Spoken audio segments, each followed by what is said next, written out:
Assalamualaikum warahmatullahi wabarakatuh. Halo, apa kabar para pecinta sinetron Ketika Cinta Memanggilmu? Jumpa lagi bersama dengan Mimin ya. Seperti biasa, Mimin akan membagikan informasi-informasi terbaru mengenai alur dari cerita sinetron Ketika Cinta Memanggilmu, yang tentunya semakin hari akan semakin seru, semakin greget, dan membuat kita semua penasaran. Di video kali ini, Mimin akan menceritakan tentang sinopsis dari alur cerita sinetron Ketika Cinta Memanggilmu untuk episode nanti malam, dimana di episode nanti malam kita akan menyaksikan bagaimana Bastian yang akan diperbudak di dalam penjara oleh teman-teman satu selnya. Nah, kira-kira apakah nantinya Bastian akan menuruti semua keinginan dari teman-teman selnya, atau justru Bastian akan memberontak? Tonton video ini sampai dengan selesai ya.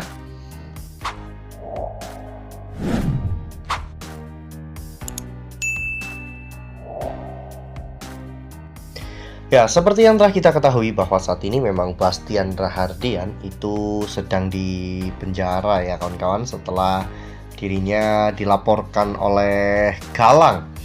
Bastian tidak bisa berbuat apa-apa ya, meskipun saat ini status hukuman Bastian belum ditetapkan, namun demi untuk penyelidikan Bastian harus ditahan di penjara ya kawan-kawan, agar nantinya bisa mempermudah polisi untuk menyelidiki semua kejahatan yang dilakukan oleh Bastian.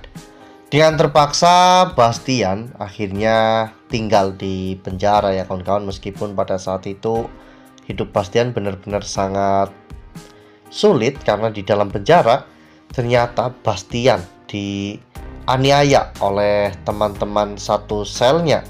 Semua itu terjadi karena ada salah satu teman sel Bastian yang ternyata adalah orang yang pernah dihancurkan oleh Bastian ya kawan-kawan. Jadi orang itu pun menuntut balas dendam. Bahkan sebelumnya Bastian benar-benar dihajar habis-habisan di dalam penjara.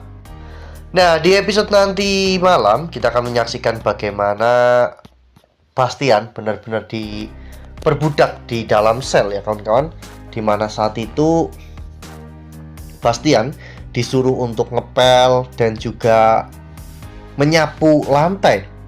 Namun sepertinya Bastian tidak mau tinggal diam. Bastian tidak mau diperbudak dan diperalat oleh teman-teman satu selnya. Oleh karena hal itu, Bastian akhirnya ngamuk dan memukuli mereka semua. Hingga pada akhirnya terjadilah adegan baku hantam 1 versus 3 antara Bastian dan juga teman-teman satu selnya itu. Hingga pada akhirnya polisi pun datang untuk melerai pertengkaran mereka. Ya, kali ini polisi akhirnya datang membawa kabar baik untuk Bastian, di mana Bastian akhirnya telah dibebaskan. Sementara itu di sisi lain, saat itu Zaki terlihat sedang memantau kondisi kesehatan Lian Bagaskara. Zaki mengatakan bahwa apapun yang terjadi, dirinya akan tetap selalu menjaga Lian Bagaskara. Hingga pada akhirnya tiba-tiba Lana datang dan menoyor kepala Zaki. Zaki pun terkejut dan bertanya apa kesalahannya, kenapa tiba-tiba Lana menoyor kepalanya.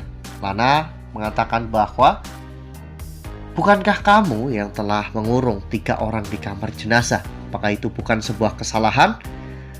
Zaki pun mengelak dan mengatakan jika orang itu memang pantas untuk berada di sana karena orang itu berniat untuk mencelakai Lian Bagaskara.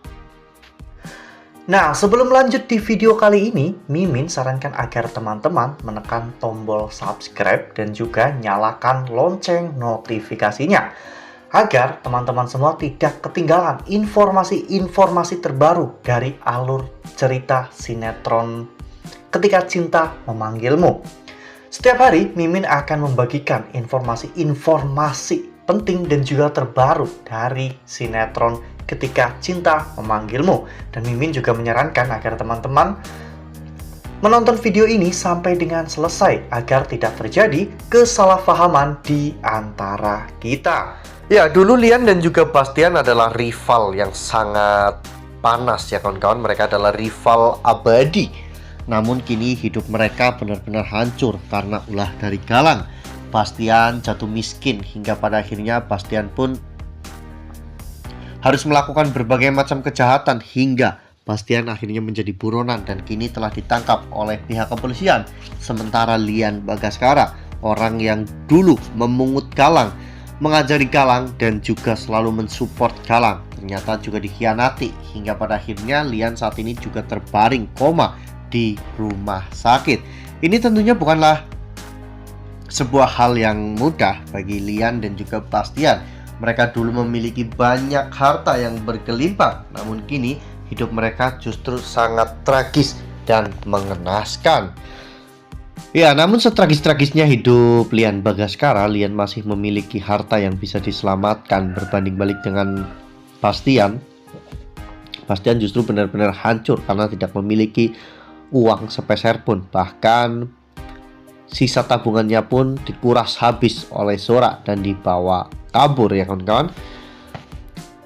Mungkin setelah semua ini terjadi dan semua permasalahan ini bisa terlewati, Lian Bagaskara akhirnya akan bisa sadar ya kawan-kawan, dimana Lian setelah sekian bulan dirinya baru bisa sadar dari koma. Tentunya ini adalah sebuah kabar yang bahagia bagi Aksa dan juga Amira ya kawan-kawan. Wah, bener-bener makin seru ya, makin greget dan makin membuat kita semua penasaran. Nah, kira-kira nih apa yang bakalan terjadi pada Lian dan juga Bastian ke depannya setelah mereka akhirnya tahu bahwa Amira itu adalah anak Lian. Ini pasti akan sangat sulit bagi Bastian dan juga Lian untuk menerima semua ini, apalagi setelah nanti Lian juga tahu bahwa cucu yang dilahirkan oleh Amira itu bukanlah keturunan dari keluarga Rahadian. Nah, makin seru kan, makin greget dan makin membuat kita semua penasaran. Makanya nih, jangan sampai ketinggalan untuk terus saksikan sinetron Ketika Cinta Memanggilmu yang akan tayang setiap hari pukul 18.40 hanya di SCTV. Nah, Mimin rasa cukup sampai di sini. Mimin membagikan informasi terbaru mengenai dari alur cerita sinetron Ketika Cinta Memanggilmu.